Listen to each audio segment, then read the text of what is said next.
So we have Rocket Science, sort of like an indie sort of comedy, sort of coming of age story. And obviously, you think instantly you've seen this so many times, but here I go.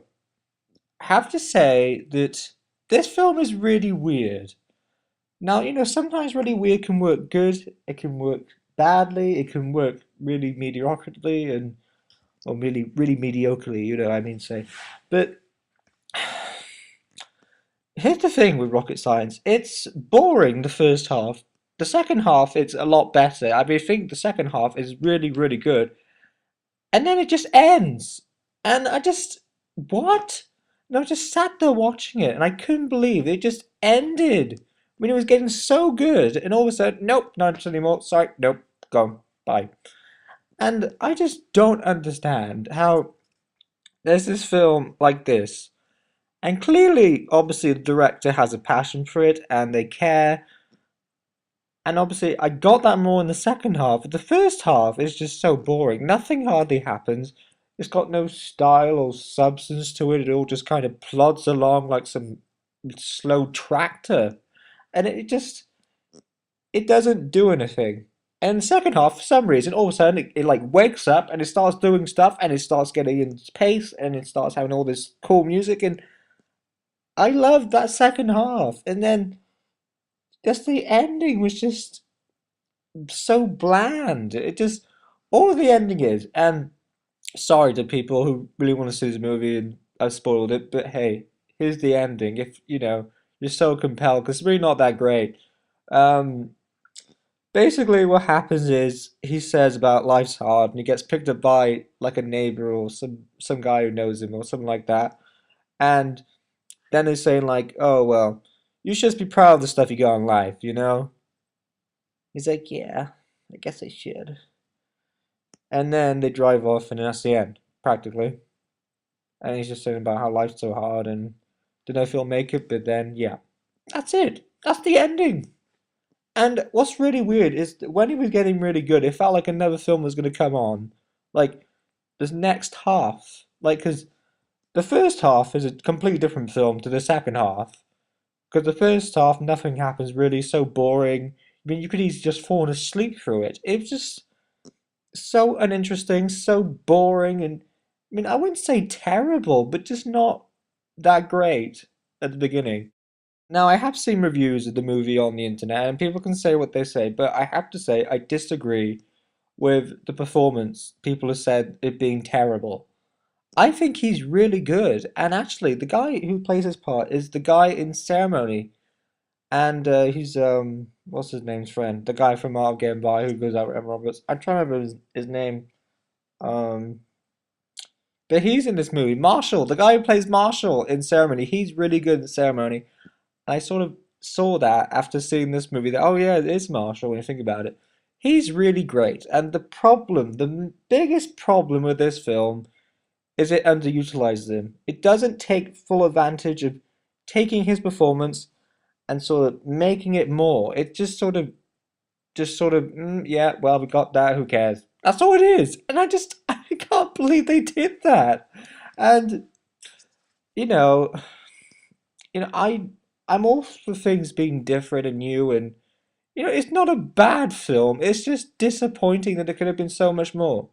Because if the first half had been as good as the second half, it would have got a better rating for me. And if the ending had been better and it had gone on for longer and another half of the film would have gone on, which was obviously a lot better than I had seen before, then it would have got a way better mark than I've given it now. I mean, at the moment it's like a 6 because it just first half is mediocre, second half really good, and then it just really goes down on that ending because all movies have to have a really good ending, I think, to be successful, and you can't just sort of cop out on it. Go, okay, and it's the kind of film that obviously I know it hasn't had probably the best funding, but you can't just go, oh, you know what? We haven't had the best funding, so let's just end with a really mediocre, lackluster ending. That's not good enough. I'm sorry. You should have at least made a better script out of this and full of a better ending. Maybe got some more funding and then made something better than what you had. And there are things to like about it. I mean, I know I might sound like I'm being a real negative Nancy about it, but there are things to like about it. I mean, the main central performance is fantastic. Anna Kendrick is always great in movies. I think she's fantastic in this movie. Um, there's in the second half, there's more interesting stuff with the coming of age stuff, and it's quite interesting stuff. Like I obviously know we've all seen it before, but it feels sort of fresh and new, and it feels exciting.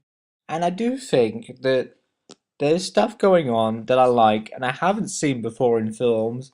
Like there's a scene which I thought was really great and sort of epitomized everything the film hadn't been doing, with the whole thing about him sort of having a crush on Anna Kendrick and having that whole sort of interest and intrigue, about her as a person, and having so little as a person he felt that he couldn't get out to her and stuff. So there's a scene where he takes all of his emotions, has it all sort of is had it all buried inside, and takes it out and smashes a window with a cello.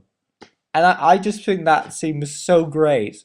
And there's like a funny little thing he says because he thinks they're home and he's pissed off in a way that she's asleep, and he starts getting more angrier, and then actually they just arrived home after he's done it, and then he says something to her. So like I can't remember exactly what he said, but it's something to do about his heart breaking or something, or and I love that scene, and it's just such a shame, a real shame that the film isn't as good as it is in places. It's just I think there are things definitely to like about it, but there's so many things wrong with it. It's just ridiculous. I mean, some of the characters, in the first half, I saw this mainly that they don't want to be there, or they're just all standing around. And all of a sudden, the second half, they come to life out of like a coma after being like sort of out of action for so long, and actually start doing stuff. And I just didn't get that. Like, I'm sorry, though.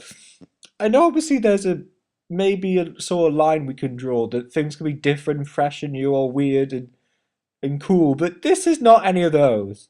This is just plain weird. You don't have characters in indie films having this whole thing of, oh well, I'm just going to sit here and not say anything. Oh, I'm not going to see anything. I'm not going to hear anything you say. I'm just going to sit here. It's like, no, I'm sorry. Were people doing this in the All Getting By? Were people doing this in It's Kind of Funny Story? Were people doing this in 50-50? No. And I just find it so kind of shocking in a way that they think, oh, let's just go something completely new. And no, in my opinion, I think it's kind of scary. I mean, not frightening scary, but just kind of shockingly, oh, really? It's a bit, oh. And like I say, in the second half, the characters seem more interesting and there's more going on. And there's more inspiration to what should be, well, what should have been going on in the first damn place. And it just feels like a better film. But as it is and as it stands, really, it's sort of a film of so and so ends, really, the meat. It's okay. I mean, I don't hate it. It's just it could have been so much more.